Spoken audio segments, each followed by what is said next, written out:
Seksualitas itu merupakan bagian dari kehidupan setiap orang. Transgender atau transseksual itu termasuk dari gangguan kejiwaan atau gimana sih, Dok? Masalah seksualitas yang seperti itu kita sebutnya adalah gender dysphoria. Apa tuh? Dari faktor kejiwaannya dari dalam atau malah dari sosialnya? Ya, faktor sosial tuh lebih dominan saya lihat gitu ya. Saya pernah, Dok, ngomong gitu sama ayah saya, langsung ditampar, Dok, saya. Keluar dari rumah? Iya, Kamu diusir. bukan anakku lagi? Benar, itu faktanya.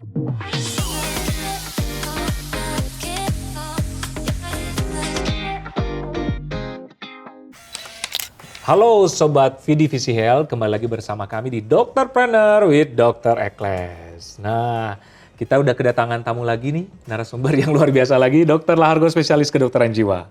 Apa kabar, dokter? Kabar baik, salam sehat jiwa. Salam sehat jiwa, itu ya selalu ya, salam sehat jiwa. Jadi bukan cuma fisik yang sehat, jiwa juga harus sehat. Yes. Setuju ya, Dok? Setuju banget. Nah, kita akan bahas ini menarik banget tentang transgender ataupun transseksual. Kemarin saya nonton-nonton di berita, menjadi fenomena nih.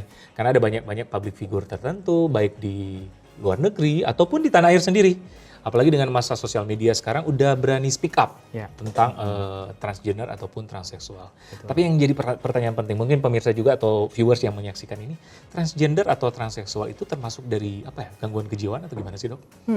Kalau di pedoman diagnostik dari suatu gangguan kejiwaan yang terkini, yang kita sebut DSM-5, masalah seksualitas yang seperti itu kita sebutnya adalah gender dysphoria. Jadi ketidaknyamanan, suatu konflik gitu ya yang dirasakan karena dia tidak nyaman dengan gender pada waktu dia lahir dengan gender yang dia rasakan saat ini gitu. Misalnya dia lahir waktu itu sebagai perempuan gitu ya. Tapi dia lebih bisa berekspresi dan lebih nyaman ketika dia berperan sebagai laki-laki gitu ya, atau maskulinitasnya itu lebih dominan misalnya. Nah, ketidaknyamanan itulah yang kita sebut sebagai gender dysphoria. Nah, inilah suatu terminologi yang biasanya sekarang ini kita pakai nih yang terkini seperti itu. Oke.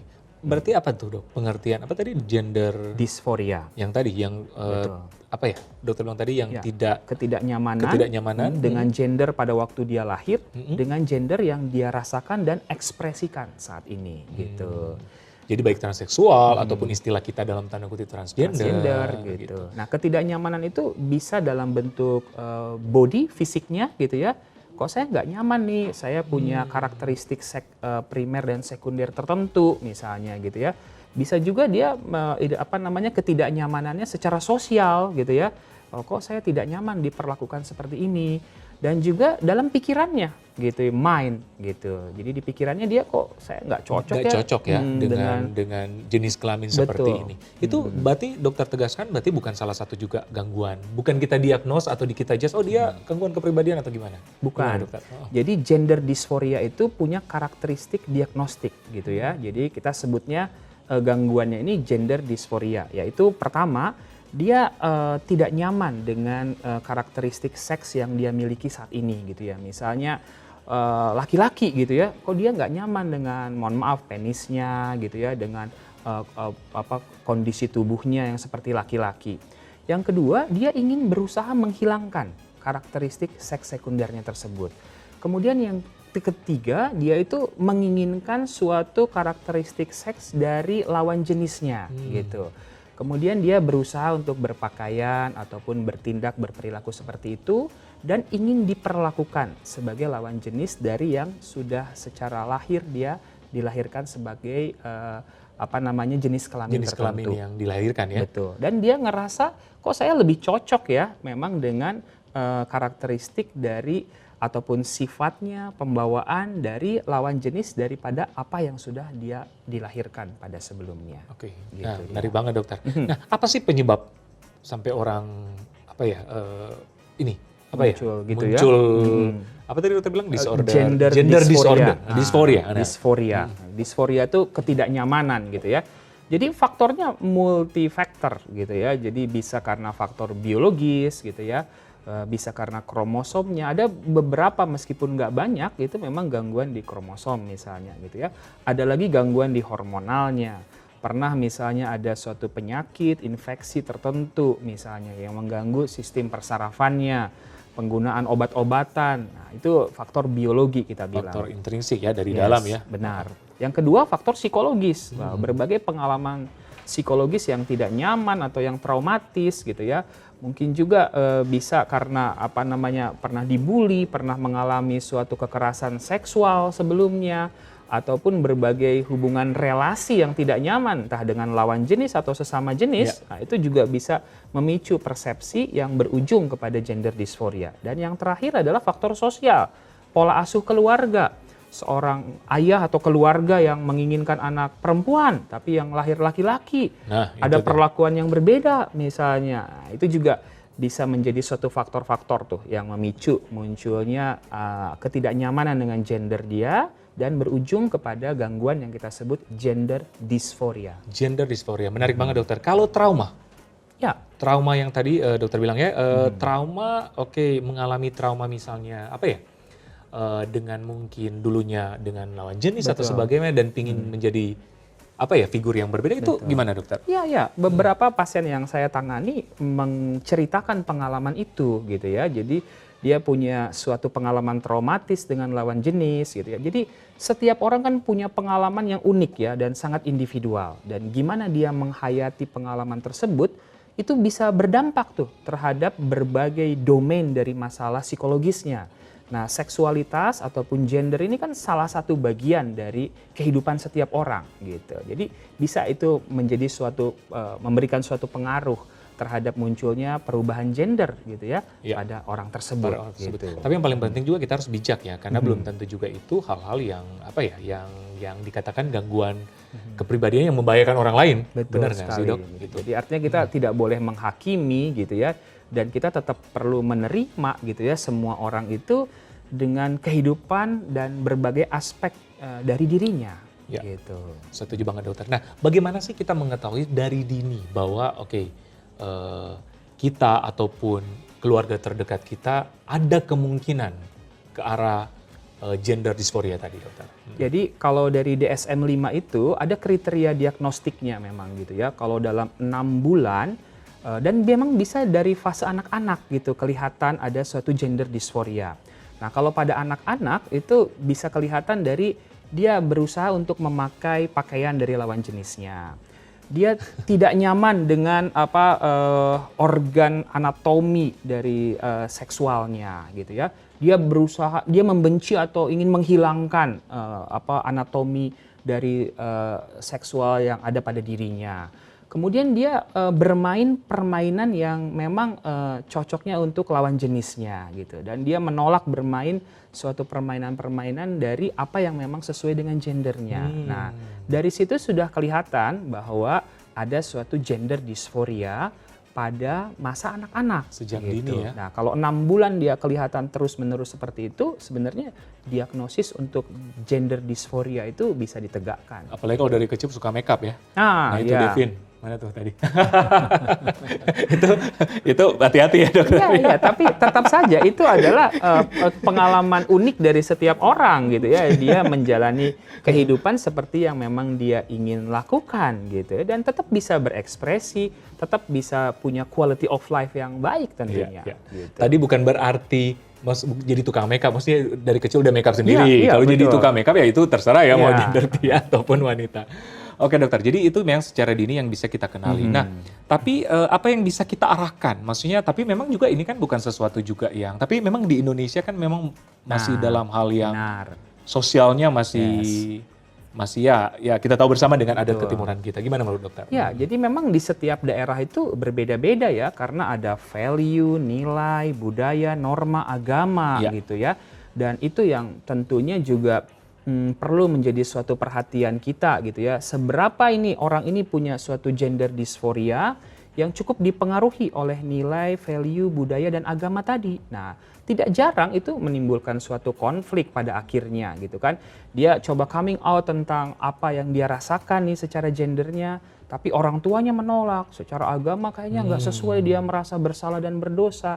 Nah, inilah yang bisa berujung kepada stres dan kemudian muncul tuh masalah dan gangguan kejiwaan. Justru itu pemicu jadi gangguan kejiwaan juga ya. Pemicunya. Belum lagi stigma, diskriminasi, viktimisasi yang ada di masyarakat gitu kan. Apalagi kalau mereka yang punya transgender tadi mencoba berekspresi dengan agak berlebihan mungkin gitu ya, sehingga orang yang mungkin punya value, nilai, norma-norma dalam hidupnya merasa terganggu mungkin dengan hal seperti itu, dan mungkin ada rasa khawatir anak-anak mereka, lingkungan mereka istilahnya ketularan gitu ya dengan hal yang demikian. Nah, itu yang bisa menjadi friksi ya, dan kemudian menyebabkan yang bersangkutan ya punya masalah sosial gitu ya, konflik yang bisa berujung kepada problem psikologis bagi yang bersangkutan. Benar, setuju. Gitu. Nah, ngomong soal coming out, soal speak up, sekarang kan sama sosial media tuh. Ya. Kita bisa melihat dari seluruh dunia dan banyak sekarang platform-platform media sosial yang orang udah speak up. Ya. Gue transgender nih, gue transseksual, gue ini, gue itu gitu. Nah, menurut dokter, dampak media sosial bagi kita ini apakah, karena beda dengan dulu kan mungkin di hide, dengan adanya media sosial semakin terbuka. Nah, apakah memperbanyak orang yang pingin speak up atau mempengaruhi juga orang lain dengan sama sosial media ini lebih banyak atau gimana dokter? Iya, pada akhirnya tergantung pada individunya sendiri-sendiri ya. Ketika dia merasa ingin untuk menyampaikan seperti apa dirinya gitu ya, itu dia sudah sampai pada suatu keputusan itu gitu ya. Saya merasa lebih nyaman ini untuk bercerita tentang siapa saya, bagaimana gender saya sekarang ini gitu ya. Oke, berarti dia sudah memperhitungkan risk and benefit-nya gitu ya. Ya udah memperhitungkan untung ruginya, resikonya. Tapi secara kedokteran jiwa gimana dokter? Itu dibenarkan atau gimana? Boleh-boleh saja gitu ya. Beberapa pasien saya dia punya konflik seperti itu gitu ya. Dok, saya ini sebenarnya misalnya seorang homoseksual gitu ya. Saya seorang lesbian, saya seorang transgender. Saya mau coba cerita nih sama orang tua saya. Tapi gimana ya dok, papa saya, mama saya pasti marah besar nih sama saya kalau saya cerita. Nah, disitulah kita biasanya sebagai seorang terapis ataupun psikiater gitu ya, coba untuk mengajak yang bersangkutan untuk mempertimbangkan hal tersebut.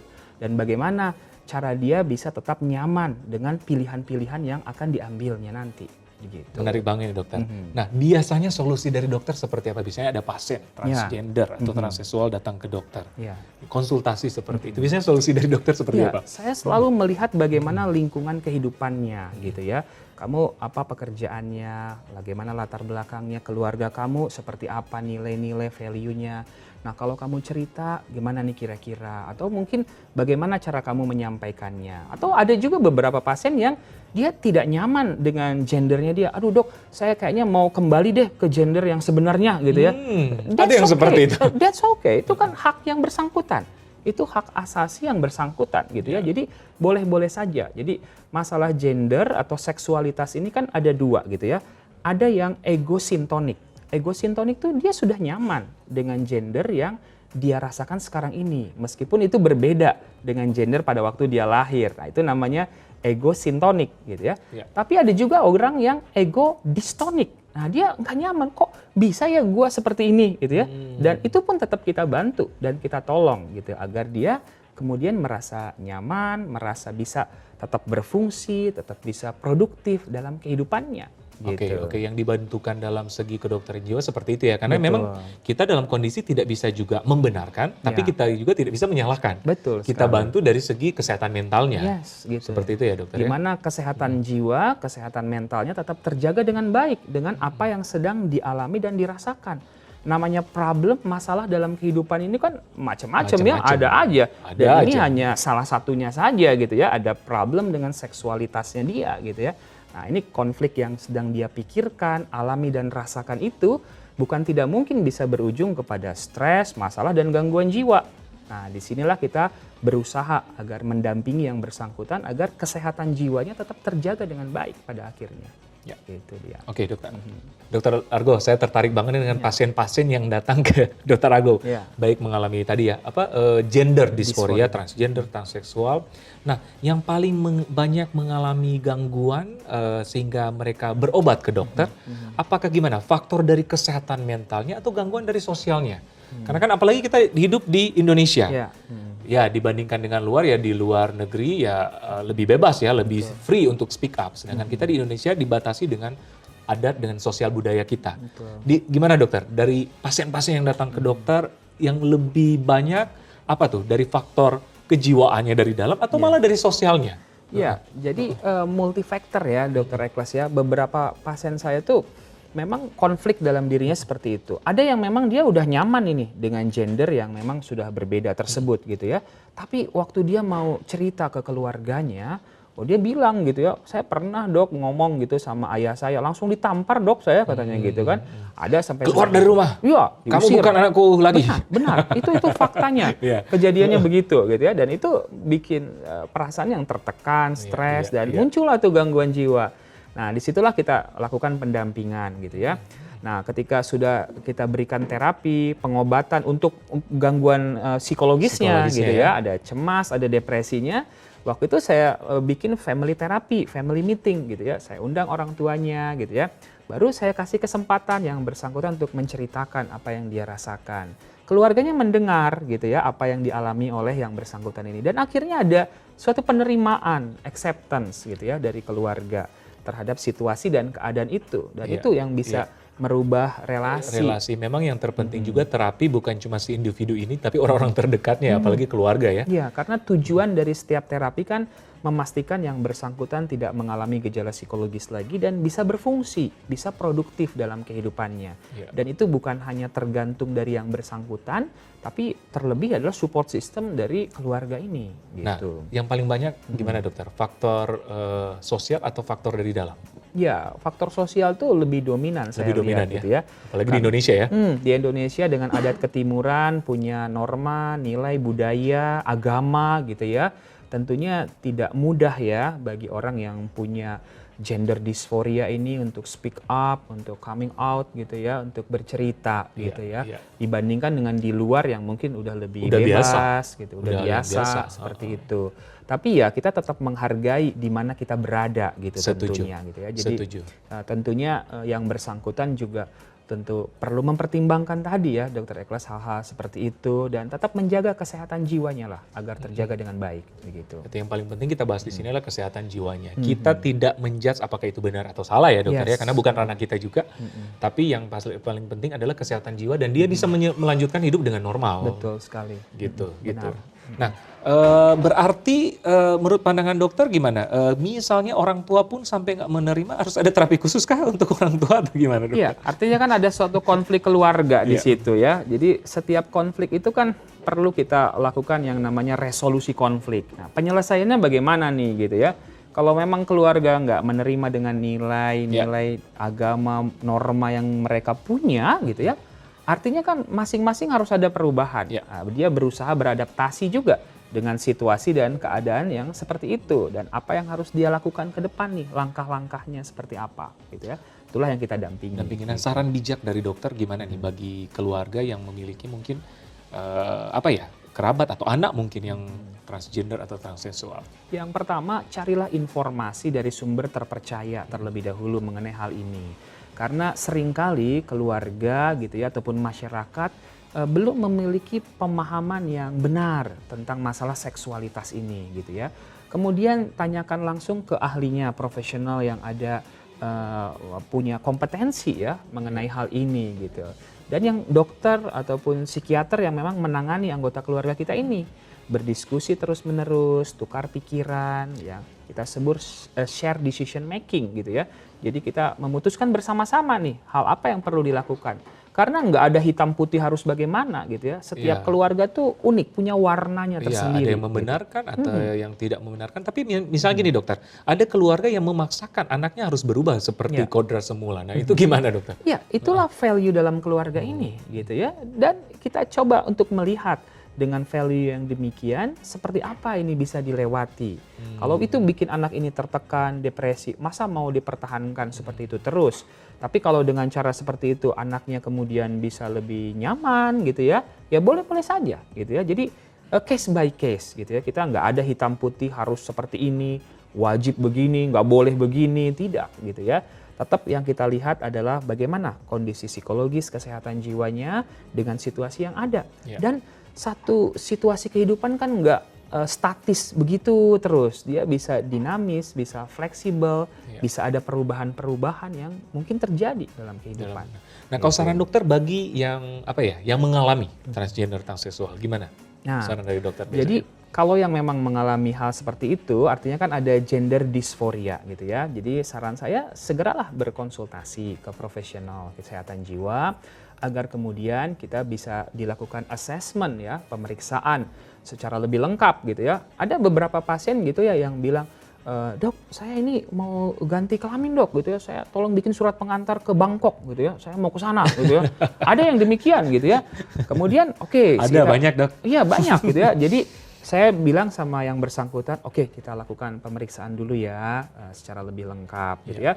Kemudian saya periksalah kromosomnya, saya periksa hormonnya, dan saya sampaikan kepada yang bersangkutan fakta dan data yang kita miliki.